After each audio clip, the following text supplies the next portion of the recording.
Il y a un décalage, il y a une asymétrie qui est assez forte parce que l'État prélève d'un côté et dans sa planification, on va dire financière, dit pour tel secteur, on va réalléger, on va rendre plus compétitif ce secteur. Et les grosses entreprises savent récupérer, les TPE, PME, pas vraiment. Et c'est ça le sujet. On n'est pas en train de disrupter. On est en train de réparer quelque chose qui, selon nous, a été cassé, en fait. Lorsqu'on contacte un chef d'entreprise qui n'avait même pas idée qu'il était éligible à un crédit d'impôt et qui récupère, je sais pas, 90 000 euros, voire plus, le sourire, le bonheur sur le visage de ces chefs d'entreprise qui travaillent dur, qui payent des charges, qui ont des employés. Je voyais qu'il y avait des grosses levées, de voir qu'à certains moments, il y avait des lay-off. C'est lorsqu'ils décident du jour au lendemain de virer des gens. J'ai créé Pygmalion pour aider d'abord les artisans à récupérer des subventions, des crédits d'impôt avec des taux qui étaient quasiment la moitié de ce que les autres proposaient. Et là, j'ai eu certains d'entre eux qui m'ont dit « Mais tu es fou, tu veux tuer le business ». Rudy, Johan, bonjour. Bonjour. Bonjour. En cœur. Comment ça va ? Ça va bien, merci. Et toi ? Ça va super, mais attendez, pour une fois, on vous voit dans l'autre sens, c'est-à-dire que c'est pas vous qui interviewez, mais vous êtes interviewé. Tout à fait. Un peu stressé ? Non, ça va. C'est le troisième pour moi, c'est le premier pour Johan, mais j'en ai eu deux et ils étaient par contre uniquement audio. Mais, d'accord, voilà. Ok. Bon bah là, c'est un peu plus rompu à l'exercice. Ouais, voilà. Mais du coup, qu'est-ce que ça vous fait de passer un petit peu de l'autre côté pour une fois, parce qu'on va parler des différents changements sur Moriarty, de votre parcours aussi, des choses qu'on n'a pas beaucoup vues de votre part. Qu'est-ce que ça vous fait là de vous livrer un peu plus alors que vous avez demandé à ce qu'on se livre face à vous ?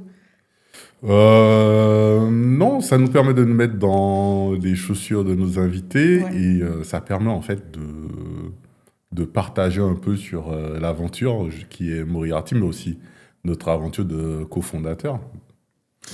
C'est vrai qu'on ne fait pas énormément de building public, ce qu'on aimerait faire, qu'on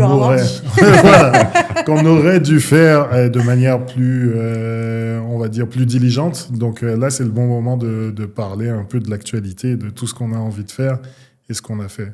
Mais avant de parler de l'actualité, justement, de Moriarty, du pivot que vous avez fait récemment, je pense que ça peut être pas mal de vous relancer un petit peu sur votre parcours. Oui. Parce que vous avez quand même un parcours très riche tous les deux. Sur l'entrepreneuriat, vous avez été aussi salarié.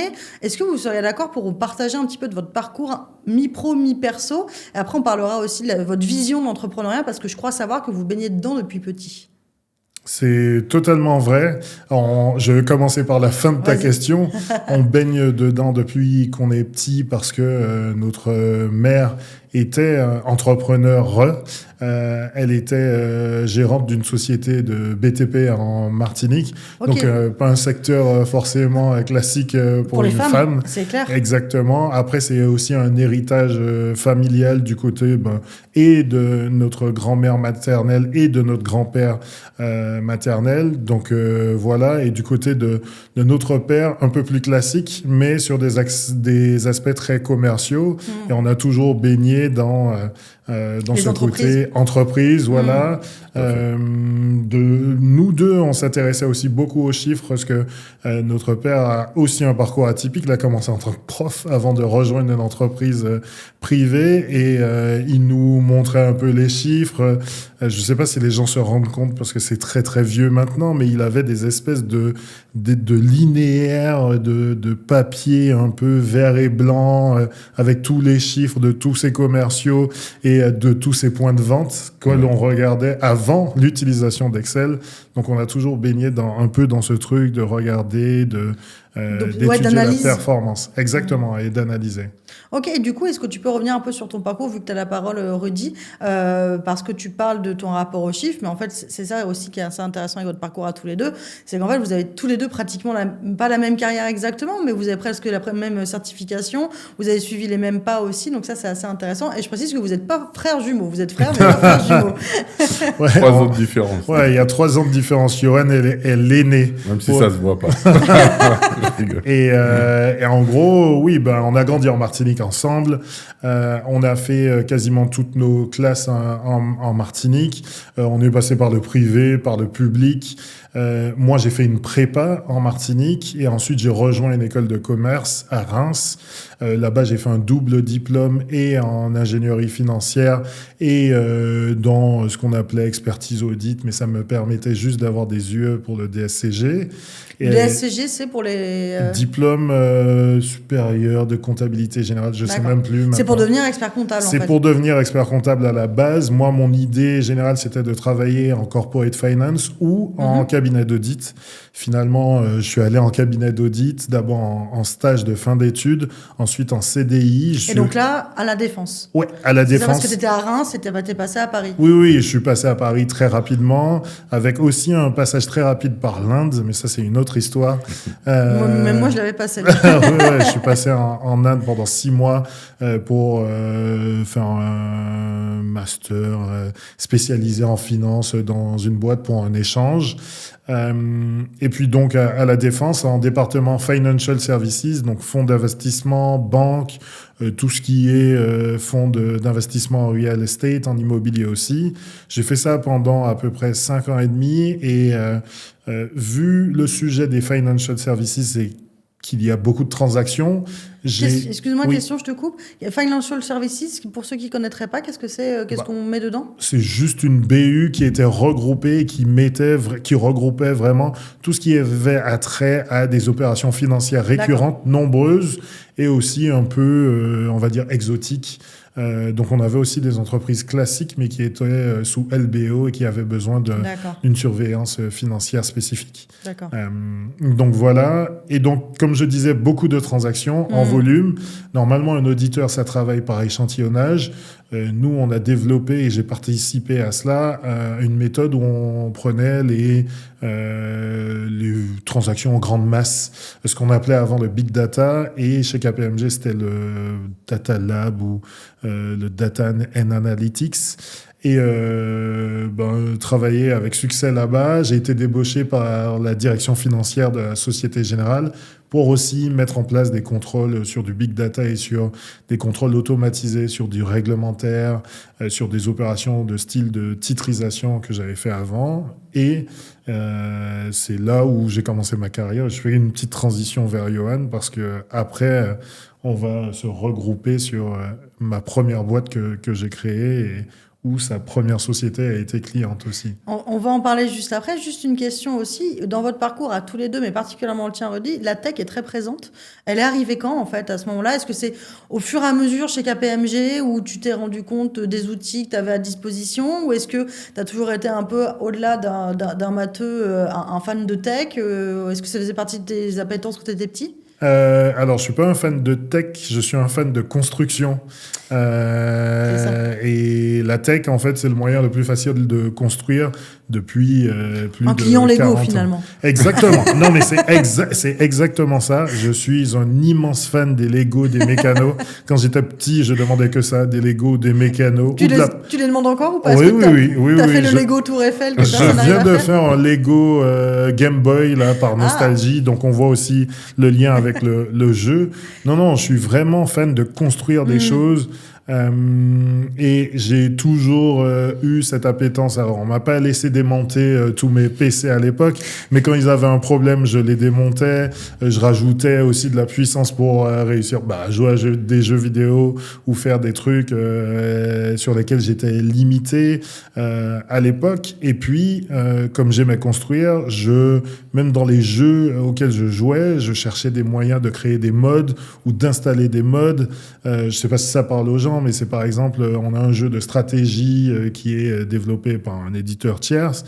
Et moi, disons qu'aujourd'hui, je suis fan du Seigneur des Anneaux. J'ai envie de ramener l'univers du Seigneur des Anneaux dans ce jeu-là. On parle d'Age of Empires, là. Exactement, Age of Empires, Total Wars ou des trucs du genre. On est de la même génération. Ou Civilisation. Voilà, c'est des jeux comme ça où j'étais fan de ça. Et donc, j'ai mis les mains dans le cambouis. Et puis une autre passion qui, sur le papier, n'a rien à voir, c'est le sport automobile, mais qui est en fait un sport d'ingénieur. Initialement, je pense que mon rêve, c'était de devenir ingénieur F1. J'ai pas fait super-héros, donc en tant que Français, si tu fais pas super-héros, tu es éliminé. Mais par contre, je me plongeais dans la télémétrie, dans les trucs du genre, jusqu'à aujourd'hui avoir un simulateur chez moi où je conduis de temps en temps. Voilà. Mais d'ailleurs, en fait, quand tu le vois aussi, la construction, ça fait partie de l'entrepreneuriat, parce qu'en fait, tu construis aussi au fur et à mesure. Et toi, du coup, Johan, est-ce que tu peux nous raconter un petit peu ton parcours, pareil, études élémentaires, secondaires, ensuite quand tu arrives en métropole, etc. Oui, donc les premières, je dirais, collège, le même que Woody, école publique. Ensuite, j'ai fait un lycée, enfin, j'ai fait STG à l'époque. Je sais plus comment ça s'appelle maintenant. J'ai aucune idée. Complètement perdu. Et enchaîné avec, comment dirais-je, avec un DUT gestion des entreprises et des administrations.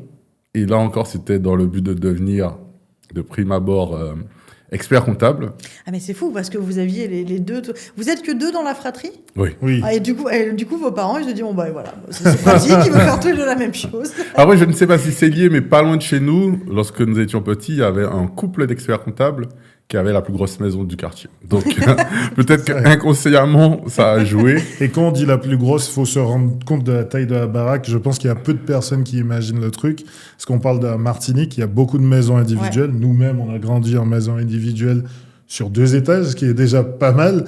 Le mec avait une maison immense. Une mansion. C'était un mansion comme dans les séries américaines de l'époque. Donc ça a peut-être inséré quelque chose dans notre esprit. Mais contrairement à Rudy, j'ai rapidement compris, enfin, j'ai quand même fini mon DUT et fait une licence en gestion de patrimoine. Mais lorsque je faisais mes stages, je comprenais que c'était pas, ça m'excitait pas. Au contraire, je comptais les heures, je comptais les jours. Tu l'avais fait un peu peut-être par défaut ? Par défaut, donc voilà. Et j'ai pas trouvé, entre guillemets, mon compte jusqu'à ce que je fasse un stage hybride, entre guillemets, un peu d'admin, un peu de compta. Et le monsieur, c'était comment on appelle ça ? Un assureur, mais c'est celui qui revend des assurances. Donc, un courtier en assurance, voilà. D'origine guadeloupéenne, monsieur Colombo. Et là, j'ai vraiment adoré le stage. C'était la première fois que j'adorais un stage. Parce qu'il y avait la partie commerciale. Il me prenait avec lui. Il m'emmenait avec lui faire des ventes, rencontrer ses clients. Et il avait le bagou, il a le bagou et ce côté humain, le contact humain. Et depuis ça, je me suis dit, en fait, c'est ce que je veux faire. Donc, j'ai eu une première expérience en tant que conseiller clientèle dans le secteur bancaire. Et puis, j'ai eu une opportunité de partir à Londres. Je me suis dit, let's go. Bien sûr. Venant un peu du monde du chiffre et tout cela, je me suis dit que je voulais commencer chez Bloomberg. Ouais. Malheureusement, j'ai candidaté, je n'ai jamais été retenu. Mais j'ai eu des opportunités, plutôt dans le secteur de la tech. Mais avant ça, on a eu une expérience un peu incroyable avec un ami. Nous nous sommes rencontrés dans une boîte où on devait faire 200 appels par jour.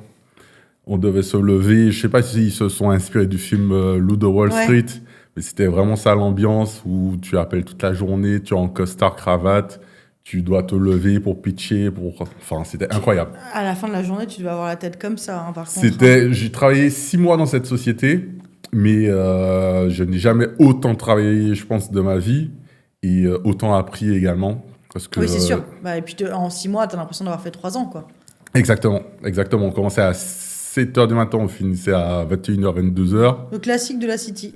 En 2026, la profession comptable arrive à un tournant avec l'arrivée de la facturation électronique, les différentes ventes de cabinets à des fonds, la consolidation des éditeurs. La profession va considérablement changer. Pour nous, le sujet principal, et c'est aussi le cas de l'avis de beaucoup d'entrepreneurs, sera le financement. Le financement de vos clients. Et pour atteindre un bon niveau de satisfaction et de création de valeur, pour trouver les bons financements au bon moment pour vos clients, nous mettons à votre disposition Moriarty. Moriarty, c'est une plateforme qui va vous aider à identifier l'ensemble des dispositifs publics disponibles, mais aussi à préparer le dossier permettant d'obtenir ces dispositifs. Moriarty, pour vous. Donc voilà, et on devait appeler, jusqu'à closer des deals en un appel téléphonique. Et c'était toujours de l'assurance ou c'était un autre produit? C'était Non, de la tech? là c'était des packages de luxe pour les grandes entreprises. D'accord. Par exemple, Roland Garros, Mhm. pour qu'ils puissent ramener leurs clients, le tournoi Formule 1 à Monaco, Ouais, de des l'hospitality, packages. ouais. Exactement, exactement. Et à la suite de cela, j'ai changé, je suis passé dans le monde de la tech. Et là, bizarrement, je devais faire entre 30 et 40 appels par jour. Autant dire que je sentais comme si c'était les vacances. Et j'en closais pas mal, je trouvais pas mal. J'ai commencé en tant que BDR, Business Development. Et je devais booker des rendez-vous qualifiés pour des entrepreneurs expérimentés. Je suis arrivé autour de 24-25 ans à Londres. Et honnêtement, je trouvais ça facile. Et je voulais évoluer parce que je suis arrivé en Angleterre pour apprendre l'anglais et aussi pour faire de l'argent entre guillemets. Et je me suis mis à fond, vraiment à fond. Et en même pas, je pense, 1 an, je suis passé rapidement de salaire du minimum légal en Angleterre à déjà de très beaux chiffres. Et ma carrière n'a pas arrêté d'évoluer en tant que commercial dans la tech. Donc voilà, c'était une superbe expérience. Question qui n'a rien à voir, mais est-ce que du coup, quand tu parles anglais, tu as l'accent anglais? Non. Non, L'accent toujours français. pas, alors qu'il a la nationalité anglaise aussi, ce qui est un Et problème. le numéro en plus. Ce qui est un problème pour le tournoi Destination quand on regarde le rugby. Mais ouais. Aïe, aïe, aïe, aïe, aïe. Effectivement, parce que ça, c'est un autre point dont on n'a pas encore parlé, mais c'est votre passion commune pour le rugby. Pour le rugby, l'athlétisme. En réalité, judo on aime aussi. le Oui. judo, karaté. En réalité, on a vraiment baigné dans le sport. Mm. Aux Antilles, je pense aussi que c'est une terre fertile, propice au sport.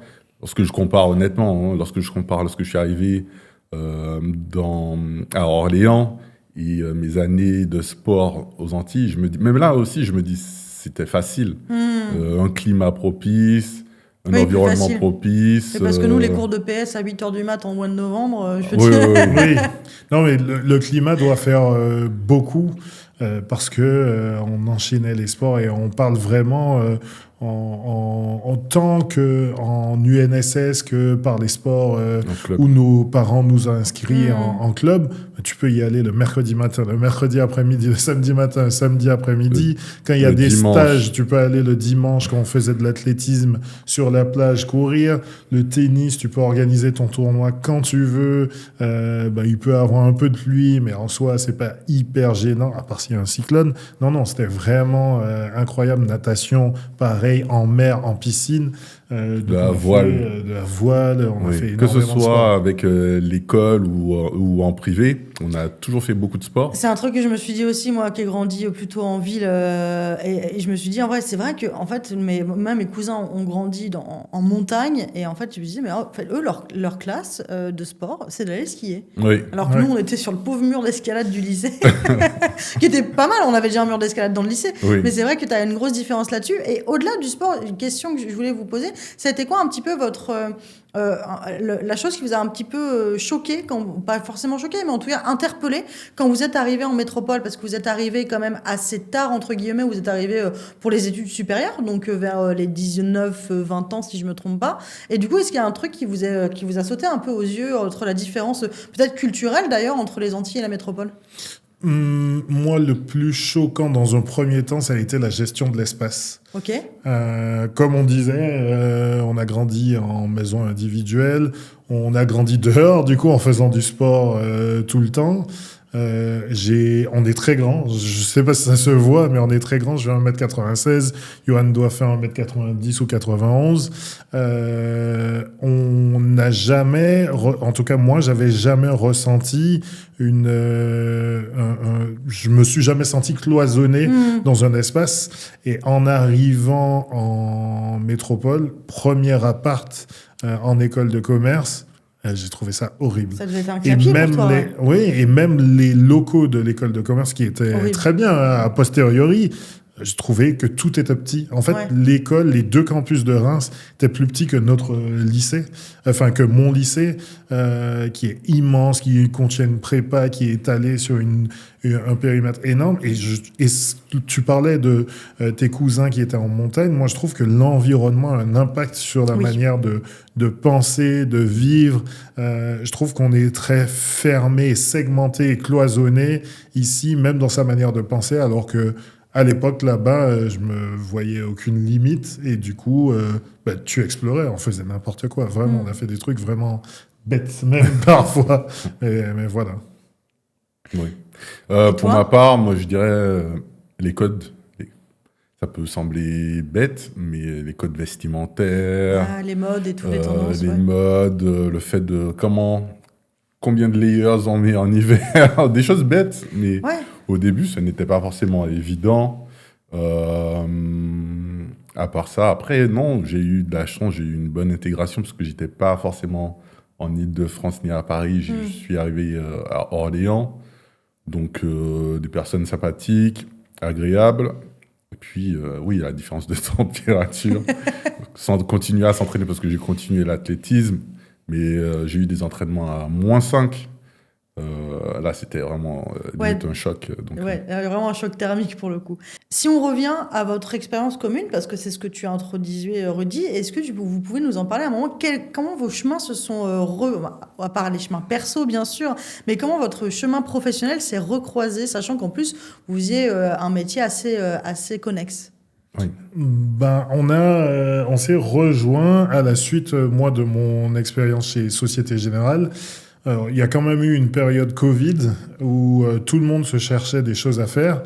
Et moi, j'aime bien bosser et construire, comme j'ai dit. Donc plein de Lego, mais un peu de boulot. Ouais, justement, j'ai pas fait énormément de Lego, mais je me suis dit, OK, comment je me vois dans l'avenir et qu'est-ce que j'ai envie de faire. Et avec 3 autres amis de KPMG et de Société Générale, on a monté une boîte où on s'est dit, on va aider des sociétés, des TPE-PME à se structurer pour aller chercher du financement, que ce soit du dilutif, du non dilutif.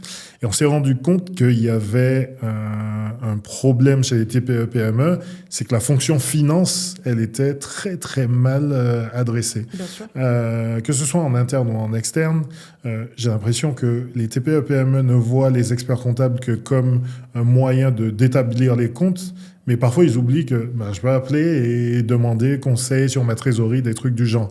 Donc l'expert comptable, il aurait aimé, je pense, avoir ça. Ça peut même faire des missions complémentaires, donc il va jamais dire non. Hein. Mais il y avait pas ce réflexe-là. Et en plus, en interne, autre truc assez choquant, c'est que la donnée qui était produite est souvent jetable. On va faire quelque chose, on le balance, et après, si je dis, vous faites combien de trucs, vous passez combien de temps sur tel sujet X ou Y, ça vous coûte combien? Personne ne pouvait répondre. Donc, on allait structurer des boîtes comme ça. Pendant le Covid, où les gens se posaient des questions, l'argent coûtait 0 aussi, les taux d'intérêt directeur étaient très bas, et donc on s'est fait quelques clients.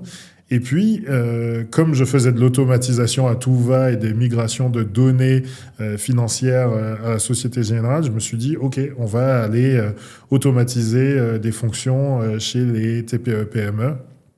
Et Johan lançait dans le même temps son cabinet Pygmalion, dont il va parler. Et ça a été une des premières structures avec lesquelles j'ai travaillé. Alors, j'ai pas travaillé qu'avec des gens de ma famille, j'ai aussi travaillé avec des agences gouvernementales, j'ai travaillé avec des petits fonds d'investissement, enfin plus des des micro-family office, des petites boîtes à gauche, à droite, mais on s'est rejoints, ça a été un de mes premiers clients avec la boîte qui s'appelait Workcuts, pour shortcuts du travail, du work. Trouver les solutions les plus, en mode rasoir d'Occam pour aller gagner en productivité. Voilà. Et donc toi, Pygmalion, de ton côté, Johan, quand est-ce que tu as décidé de lancer? Quel était le but, la vision de l'entreprise? En fait, en tant que commercial, grand compte dans la tech, je travaillais déjà avec beaucoup de boîtes tech, de start-up, de sociétés à station F. Et j'avais toujours, je voyais, l'éclosion de certaines startups. Et ça m'a toujours travaillé l'esprit, j'avais envie de me lancer. Je n'osais pas parce que je commençais à avoir des salaires de plus en plus confortables. Jusqu'à un moment où j'ai eu, entre guillemets, 2 déceptions avec le secteur de la tech, où je voyais qu'il y avait des grosses levées, on célébrait, on travaillait à fond, à 200%, presque à ne pas prendre de vacances ou à travailler pendant les vacances, et de voir qu'à certains moments, il y avait des lay-offs. Je parle de ça, ça remonte déjà à 4 ans, mais on voit en ce moment que ça se reproduit notamment... Est-ce que tu peux expliquer pour ceux qui ne savent pas ce que c'est, les Oui, layoffs? le layoff, c'est lorsqu'ils décident du jour au lendemain de virer des gens. Heureusement, en France, il y a de la sécurité. Et quand toi, en fait, effectivement, je te coupe, mais quand toi, tu es salarié et qu'en plus, tu as le nez un peu dans les chiffres de ce qui est closé, soit du côté comptable ou RH, soit du côté commercial, bah, tu dis pourquoi, en fait. C'est ça, c'est cela. Et donc, toi, c'était tombé pile dedans, tu t'es dit, bah, en fait, pourquoi ça licencie alors que nous, on travaille comme des acharnés, quoi. Comme des acharnés, des fois avec de très bons résultats, à son échelle, mais peut-être qu'il y a d'autres départements ou d'autres trucs qui ne tournent pas. Ça, on ne le voit pas. Et donc, on est une pièce dans le rouage, en fait. On est juste un élément. Tu prends conscience qu'en fait, bah, t'es pas un peu maître de ton destin dans la boîte et qu'en fait, effectivement, bah, t'as pas de part dedans, quoi. Donc, en fait, Exactement. c'est effectivement quelque chose où tu te rends compte assez rapidement quand t'as fait les deux côtés du miroir, quoi. C'est cela. Tu as un bon salaire, des fois de bonnes commissions à un prix, mais bon, on n'a rien sans rien. Ça, ce n'est pas forcément le problème, mais c'est l'alignement, et notamment le fait, lorsque certaines personnes prennent de mauvaises décisions, et ce sont les autres qui payent le prix, qui se font virer. On vient de le voir avec Oracle, 50 000 salariés virés dans un mail à 6 h du matin. Honnêtement, ça m'a fait mal au cœur pour eux. C'est tellement, c'est tellement américain comme manière de faire. Enfin, c'est vraiment tout ce que tu fais de classique des US. Pardon, hein, mais moi, c'est là où je me suis dit, en fait, c'est vrai qu'on critique beaucoup le système français. Là-dessus, pour les salariés, au moins, tu te dis qu'il y a au moins un minimum de protection, parce que c'est vrai que là, tu prends les gens pour des numéros, quoi. Pour des numéros, c'est vraiment ça. Alors, très américain, mais c'est aussi très Larry Ellison, oui, c'est sûr. d'Oracle, c'est leur manière de faire. Et puis aussi, alors je ne veux pas être insensible, mais c'est aussi une correction de marché. Comme je le disais, pendant la période Covid, l'argent coûtait rien du tout, et toutes ces grosses boîtes cotées ont pu récupérer du financement à foison. Bien sûr. Étaient partis sur un trend où la consommation de services numériques, de jeux vidéo, de loisirs en streaming, etc. avait explosé. Du coup, ils ont recruté à tour de bras et maintenant utilisent un peu l'IA pour dire on coupe des têtes. Ouais. Mais c'est pas vrai. C'est qu'ils ont très mal géré. Leur structure organisationnelle n'est pas la bonne. Et ils utilisent des prétextes pour couper la tête. C'est des choses qui arrivent assez souvent. C'est des effets un peu très start-up où en fait on se dit on a une belle rentrée d'argent, donc là on prend plein de profils pour montrer qu'on a de la masse salariale. Exactement. Et de la croissance. Mais au final, tu as des profils qui sont pas si indispensables que ça dans la boîte, quoi. Pas du tout. C'est ça. Et du coup, donc Pygmalion arrive après. Et du coup, par rapport à ça, je me suis posé une question d'apport de valeur. D'alignement, exactement. Et en même temps, je me faisais démarcher. Je me suis fait démarcher par une autre boîte. Je venais de rentrer en France. Et une autre boîte, une belle boîte française qui me proposait de retourner en Angleterre pour être un peu manager commercial d'une petite équipe, parce que c'était une belle boîte française qui était installée, je crois, depuis 1 ou 2 ans en Angleterre. Et en gros, il m'a dit cash qu'il ne fait pas trop confiance. Il a besoin de son français, entre guillemets, qui va manager l'équipe, avec un très bon salaire, mais j'ai quand même décidé, parce qu'en même temps, je me faisais chasser par des boîtes du secteur du financement public pour couvrir le marché du Grand Est. Ils me proposaient soit de le faire à plein temps ou en complément de revenus, et voilà. Et en réfléchissant à tout ça, en regardant ce qu'ils me proposaient, j'ai trouvé que c'était un peu choquant d'utiliser l'argent public et de prendre, entre guillemets, sans mettre plein les poches. Et je me suis dit qu'il y a peut-être quelque chose à faire dans ce secteur. Donc, je ne me suis pas lancé tout de suite, honnêtement. J'ai laissé le sujet... j'ai réfléchi sur ce sujet pendant quasiment 1 an. Et à un moment, c'était le bon alignement. J'avais de l'argent de côté. J'ai pu mettre un peu d'argent de côté. J'étais bien niveau sécurité, niveau famille. Et je me suis lancé, j'ai créé Pygmalion pour aider d'abord les artisans à récupérer des subventions, des crédits d'impôt, avec des taux qui étaient quasiment la moitié de ce que les autres proposaient. Et là, j'ai eu certains d'entre eux qui m'ont dit « mais tu es fou, tu veux tuer le business », et voilà. Mais je me sentais beaucoup plus aligné, et au fur et à mesure, on a fait grossir et croître la société, collaborer avec Rudy sur des sujets d'automatisation, j'ai cherché un CRM, on est parti sur Notion, et à partir de là, après, il y a eu le sujet qui est arrivé quasiment peu de temps après de l'IA, les premiers, entre guillemets, soubresauts de l'IA. Et nous sommes, à l'époque, c'était déjà il y a 3 ans, nous sommes directement posé la question. On n'a pas tout de suite agi, on a essayé de comprendre vraiment le métier, s'entourer d'experts, de spécialistes. Et après est venue la question d'aller plus loin, d'automatiser, d'utiliser l'IA à bon escient, et voilà, et de manière surtout sécurisée. Et c'est comme ça qu'est né Moriarty. C'est cela. Et donc Moriarty, est-ce que tu peux nous refaire un petit topo sur l'entreprise et on va en parler un peu plus profondément? Oui, donc Moriarty, c'est, si on peut le dire, c'est la solution qui va aider toutes les TPE-PME à récupérer des financements. Donc ça peut être, à la base, c'était uniquement le financement public, les subventions, les aides, les crédits d'impôt, les prêts à taux zéro et autres. Et aujourd'hui, on va plus loin. Donc aujourd'hui, on parle aussi, j'ai parlé de dette, potentiellement de levée. S'il y a un problème de trésorerie, un besoin de trésorerie à court terme, on a une solution aussi pour cela, mais de manière totalement personnalisée. Donc voilà. Et donc, c'est un outil qui est utilisé avec de l'IA, qui va nous recommander en fait les aides les plus adéquates selon ma situation et mon besoin. Comment vous avez implémenté tout ça? Est-ce que tu peux nous raconter un peu, Rudy? Alors, pas seulement avec de l'IA, c'est très important, justement parce qu'on touche à ce qui est le plus cher aux yeux des entrepreneurs et des gens, on touche à l'argent. Du côté des subventions, on touche aussi à l'argent des Français. Hein, globalement, c'est un peu une convention sociale qu'on a entre nous, un contrat social. Donc, on fait les choses bien. On utilise l'IA qu'à certains endroits où, à l'heure actuelle, on va dire les côtés négatifs de l'IA les points négatifs sont éludés et sont mis derrière des guardrails. Et on utilise de l'automatisation pure. On utilise aussi des outils qui nous permettent d'avancer plus rapidement sur la présentation, de storytelling. Ça, on le garde en secret sauce. Mais globalement, ce que l'on a fait, c'est que initialement, on a compris le business. J'ai fait ce que tout auditeur fait quand il arrive dans une entreprise. C'est un test de cheminement. C'est comment on construit un dossier et pourquoi on devrait réclamer jusqu'à 30% à l'époque chez les concurrents du financement obtenu. Pour les artisans. Ouais, pour les artisans. Et en fait, à l'époque, on concevait la valeur, et je dis bien à l'époque parce que ça a changé aujourd'hui, on concevait la valeur d'une prestation de service par le temps passé dessus. Et en effet, on pouvait passer beaucoup de temps. C'est des dossiers administratifs, donc évidemment, c'est toujours une sinécure, quoi. Exactement. Avec un contexte réglementaire qui est changeant, lui aussi. On a vu tout le débat sur la loi finance. Souvent, on se dit, ça me concerne pas. À part quand on parle de taxes d'habitation, ça n'existe plus, de taxes foncières ou d'autres éléments de ce type. Mais en fait, il y a des conséquences directes et réelles sur la vie des entreprises et donc des salariés aussi.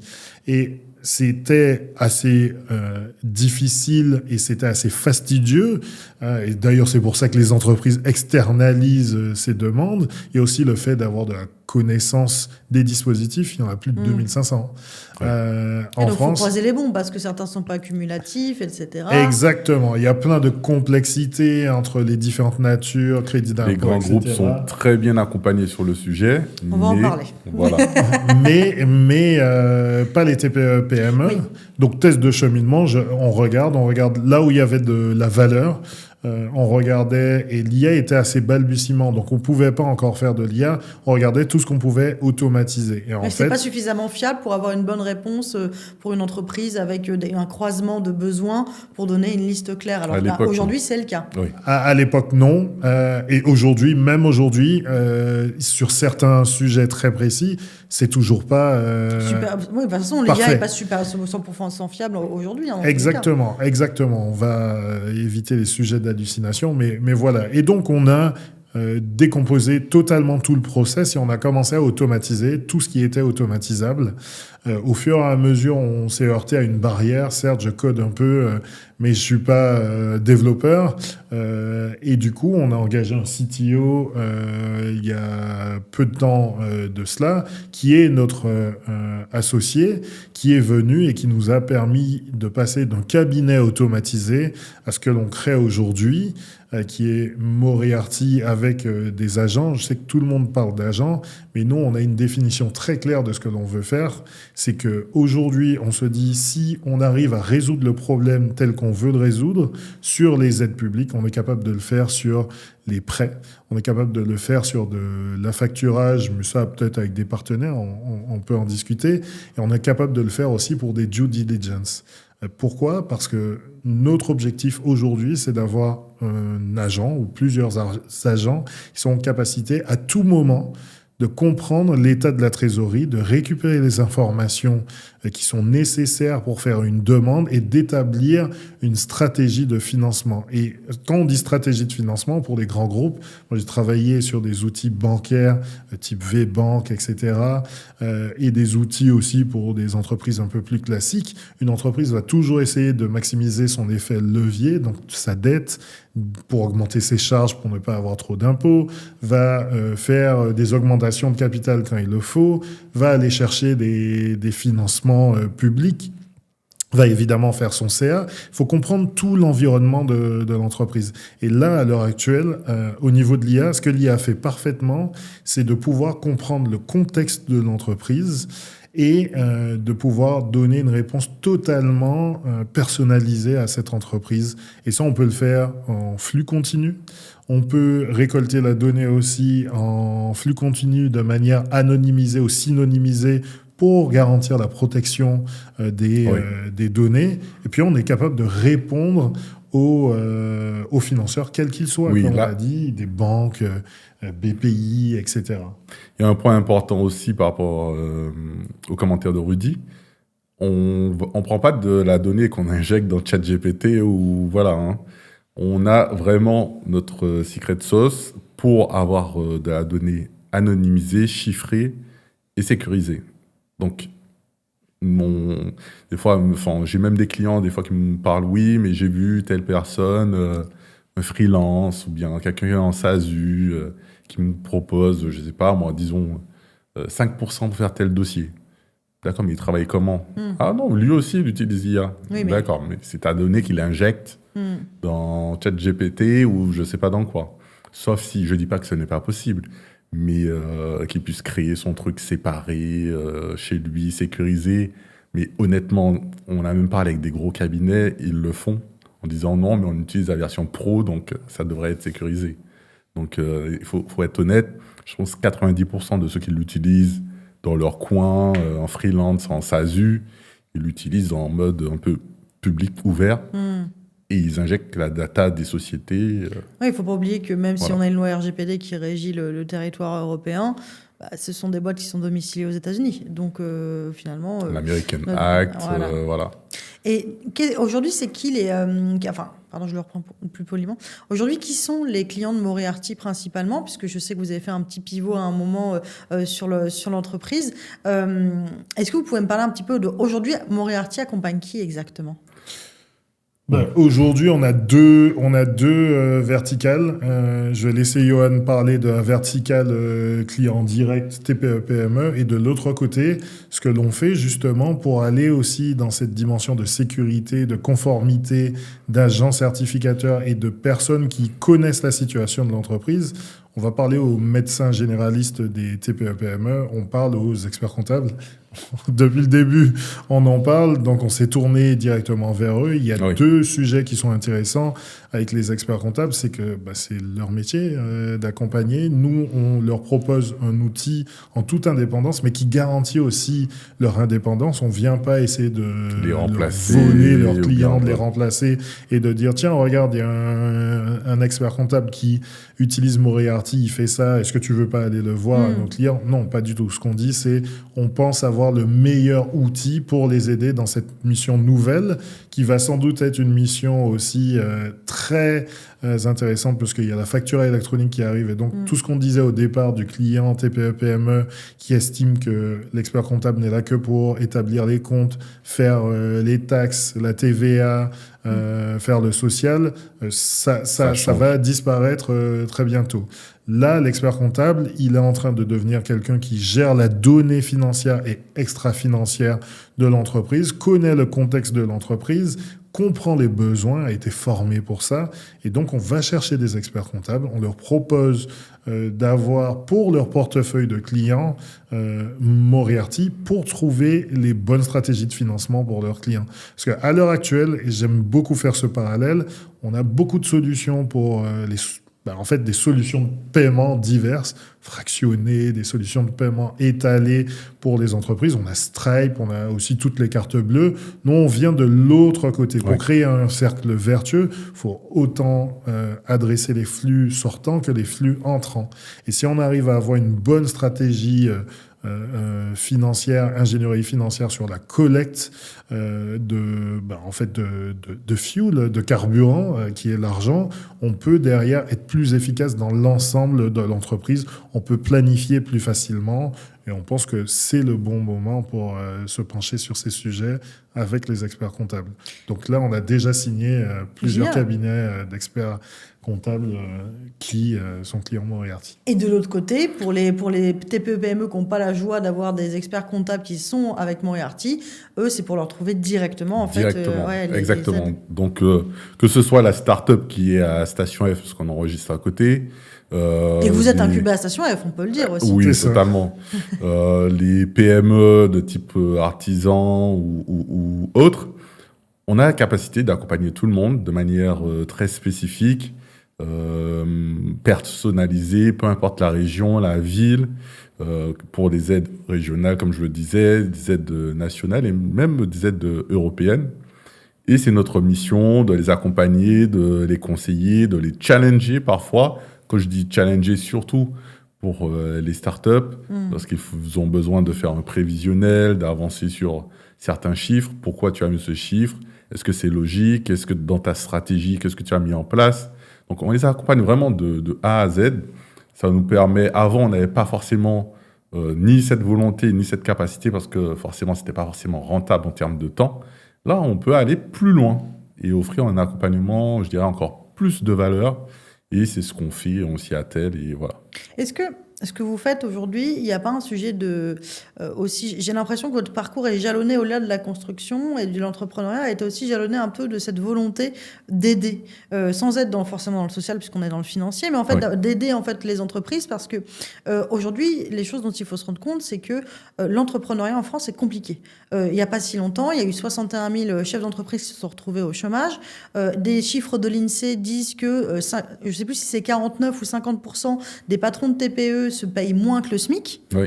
Et donc, en fait, est-ce que c'est pas votre manière aussi, à vous, de dire il y a d'autres solutions que de se tuer à la tâche pour des clopinettes? Totalement. Les chiffres sont affolants. Hein. T'en as parlé t'en as cité beaucoup. Il y en a aussi un qui dit à 5 ans, une entreprise qui a été créée, elle a une chance sur deux de plus exister. Et en fait, les gens aussi, il faut voir que l'économie est en train de changer. Je pense qu'il y aura de moins en moins de salariés. Il y a deux choses différentes parce que, excuse-moi, je t'ai coupé, mais t'as à la fois un boom de l'entrepreneuriat, mais en même temps des chiffres qui en face sont assez affolants, quoi. Exactement. Et après, il y a entrepreneuriat et entrepreneuriat. On a les auto-entrepreneurs liés à l'ubérisation de la société, mais on a aussi le fait qu'il y a beaucoup de personnes qui se sont saisies de leur, on va dire, passion ou moyen de production et se sont dit, OK, je vais créer une équipe de 5-10 personnes qui me suivent sur un sujet que j'ai envie d'adresser. C'est un peu ton cas, et qui font bien leur travail. Et en fait, ces gens-là ont besoin d'accompagnement aussi parce que souvent, ce n'est pas la qualité du service ou des biens proposés qui fait défaut, c'est tout ce qui est administratif. Et dans l'administratif, il y a le financier. Si tu n'as pas fait fait des études et d'ailleurs on n'en fait pas beaucoup en France, où on t'a sensibilisé à la gestion de la trésorerie de l'entreprise, c'est très compliqué. Tu as aussi le fait que, comme je le disais, le métier d'expert comptable n'est pas très connu, les gens ils font pas forcément appel comme il le faut, c'est extrêmement compliqué et du coup on a ce besoin d'aller aider. Nous, on connaît aussi ça, parce que l'entreprise dont notre mère était la gérante est passée par des phases de haut et de bas. Ça nous a impacté directement. Bien sûr, vous avez vu les offres, quoi. Oui. Exactement. Ça a impacté notre niveau de vie en fonction de la performance de son entreprise. Donc, on est vraiment là pour pousser à ce que les entreprises aient toutes les clés en main pour aller se frotter à des entreprises de toute taille et affronter le marché, leurs clients et se concentrer sur ce qui est essentiel pour eux, produire de la valeur. Oui. Lorsqu'on récupère, par exemple, des crédits d'impôt, j'irai même plus loin. Lorsqu'on contacte un chef d'entreprise qui n'avait même pas idée qu'il était éligible à un crédit d'impôt, parce que asymétrie de l'information, qu'on lui explique que vous travaillez comme ça depuis 2-3 ans, donc on pourra potentiellement récupérer plusieurs années pour vous, et qui récupère, je ne sais pas, 90 000 euros, voire plus, vous pouvez me croire, le sourire, le bonheur sur le visage de ces chefs d'entreprise qui travaillent dur, qui payent des charges, qui ont des employés, comme tu l'as dit, qui parfois, certains mois ne se payent pas pour redresser la barre, la situation de la société. Ils sont les premiers à se sacrifier. Voilà, donc mine de rien, ce n'est pas de l'associatif, ce n'est pas notre objectif, mais il y a vraiment un impact. Il y a toujours un côté un peu aide sociale, tout à fait. etc. Non, on n'est pas des philanthropes, mais on a ce truc-là, parce que comme tu l'as dit en introduction, on a baigné dans ça, on sait ce que c'est. Vous avez vu les coulisses, en fait. Exactement. Dernière question là-dessus. En ce moment, c'est assez intéressant parce que vous appliquez, en fait, vous êtes aussi un effet miroir de ce que vous faites, puisque vous êtes en levée de fonds en ce moment. Donc, vous aussi, vous faites appel à des financements externes. Est-ce que vous pouvez nous en parler un petit peu ? On a été un peu cordonnier mal chaussé. Comme Johan a dit, on avait mis de l'argent de côté, donc on s'est autofinancé au départ avec des sommes assez importantes. On n'avait même pas fait de demande BPI sur Pygmalion, sur Workut. Vous êtes passé de cordonnier mal chaussé à maintenant on applique ce qu'on a. Exactement. Là, du coup, on s'est rapproché de la BPI et on a testé nos outils sur nous-mêmes. Et ça marche. On est en levée de fonds, on a déjà des commits. Voilà, je ne sais pas si tu veux en dire un peu plus, mais en tout cas, ça fonctionne pour nous, ça fonctionne pour nos premiers clients, on est assez satisfaits. Oui, non, c'est le but, c'est d'aller plus vite, d'aller plus loin. Maintenant que nous sommes sûrs de nos forces, que nous avons sur le nouveau produit des clients satisfaits, plus le succès des anciens dossiers, puisque on continue à travailler avec nos experts. Donc là, on se dit, il faut y aller à fond. Et comme on dit souvent, après, en ayant travaillé beaucoup en Angleterre, sky is the limit. Potentiellement, ce qu'on fait en France, pourquoi pas le faire ailleurs. Donc voilà. Et dernière question un peu piquante pour finir là-dessus sur les quelques minutes qui nous restent. En ce moment, le débat public est beaucoup tourné sur les aides aux entreprises, en disant que les plus grosses entreprises se gossent et se gavent d'aides, et c'est très très regardé par des personnes qui avant ne savaient même pas que ça existait. Et c'est pas sans condescendance que je dis ça, parce qu'on était tous un peu, quand t'es pas dans l'entrepreneuriat au démarrage, tu sais pas que voilà, il y a plein d'aides qui existent et que aussi des très grandes entreprises en bénéficient. Aujourd'hui, c'est au cœur du débat public. Est-ce que vous avez un avis là-dessus? Sur ce côté, en fait, est-ce que selon vous, ce serait plus prioritaire de les adresser d'abord aux TPE, PME? Est-ce que pour vous, en fait, c'est la loi du marché et c'est celui qui sait qui fait? Qu'est-ce que vous en pensez là-dessus? Je vais pas faire une réponse politique. Notre podcast, normalement, là, on est de l'autre côté, il s'appelle Cut the Shit. Je pense que c'est un effet de diversion. Je vais expliquer pourquoi. Globalement, on a tous accès à la donnée maintenant. allez regarder les chiffres du budget. Globalement, notre dépense publique, elle est fléchée non pas vers des entreprises, non pas vers des aides sociales, ça aussi, parce qu'on parle d'aide publique aux entreprises, certains parlent d'aide sociale, c'est pas non plus... Ça dépend du bord politique. Ouais, voilà, c'est pas non plus ça qui nous met dans la panade ou dans un autre mot, si on veut être plus violent, c'est la manière dont on a orchestré nos dépenses sur les retraites. Je ne vais pas rentrer dans le débat, mais c'est ça. Sur le deuxième volet, il y a un volet en deux temps, très rapidement. Il y a une asymétrie, Johan le disait, non pas seulement de l'information, mais aussi de la manière dont on gère les recettes fiscales et leurs dépenses. D'un côté, tout ce qui est imposition tend à devenir automatisé. On le voit, facturation électronique, c'est aussi une réforme fiscale. Hein. Ça va permettre de récupérer la TVA sans réduire les fraudes, etc. Nous, on a connu aussi, et d'ailleurs c'est très bien pour la trésorerie des ménages, mais on a aussi le prélèvement automatique de l'impôt sur le revenu. On a les taxes. En fait, on ne peut pas y échapper. Si on rentre dans l'assiette d'une taxe, honnêtement, mis à part fraude fiscale, et ça aussi c'est un autre sujet, ce ne sont que des projections, on n'a pas les vrais chiffres, et puis on a tendance à écarter l'optimisation fiscale qui existe et qui est légale, sinon on n'aurait pas créé de trous dans les lois fiscales, les lois finances. On a un côté qui est automatisé, c'est la collecte du côté de l'État. De l'autre côté, on a le reversement sous forme de subventions, de crédits d'impôt, d'autres éléments, quelque chose qui n'est absolument pas automatique, qui est extrêmement fastidieux, etc. Qui peut presque décourager. Et qui décourage dans la plupart des cas. Et du coup, il y a un décalage, il y a une asymétrie qui est assez forte, parce que l'État prélève d'un côté et dans sa planification, on va dire financière, dit pour tel secteur, normalement, on va réalléger. Et donc, quand on prélève à un niveau X, on va passer à X divisé par 2 ou X divisé par 1,3. Et donc, on va rendre plus compétitif ce secteur. Chacun, si on est libéral, on dit l'État n'a pas à faire ça. Si on est pour l'État planificateur, on dit oui, l'État a à faire ça. Mais en fait, si on dit qu'on fait ça, il faudrait que ça soit quasiment automatique. Et nous, c'est ce que l'on a envie de faire, c'est que ça devienne quasiment automatique, mais vers les entreprises vers qui on a fait le choix collectivement, par le choix de nos élus, de flécher les dépenses. Et les grosses entreprises savent récupérer, les TPE, PME, pas vraiment. Et c'est ça le sujet. Ouais. Et si je viens réutiliser la phrase de Mimoun de Sterling, on n'est pas en train de disrupter. On est en train de réparer quelque chose qui, selon nous, a été cassé, en fait. Donc, c'est l'objectif. Si on peut simplifier, automatiser au maximum, entre guillemets, cette récupération, tout en permettant d'avoir plus de contrôle, évidemment que on y va avec joie, et on y va à fond, en fait. C'est ça le but. Et pour reprendre à ta question, c'est assez complexe, parce qu'on regarde les grands groupes, elles sont en compétition avec les sociétés américaines. Certaines qui bénéficient énormément de subventions, en compétition avec les sociétés chinoises. Sur un point de vue mondial, évidemment, il y a du crédit d'impôt recherche partout. En Allemagne, en Angleterre, partout. Cependant, le fait de toujours, par exemple, raboter sur les TPE, PME, et de ne pas le faire sur les grandes sociétés, là, ça pose problème. De manière même éthique, je dirais.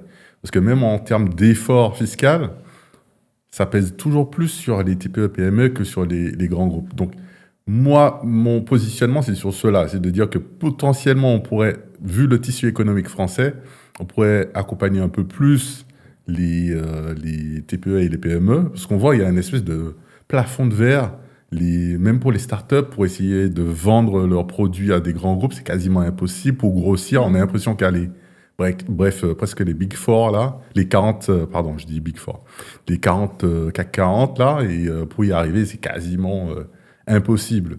Et si, potentiellement, il y avait quelque chose d'un peu plus juste ou plus équilibré, peut-être qu'on verrait plus d'émergence de sociétés, de devenir les nouveaux Alan, les nouveaux, je sais pas, potentiellement Penny Lane, et voilà, et grossir et devenir de plus en plus gros.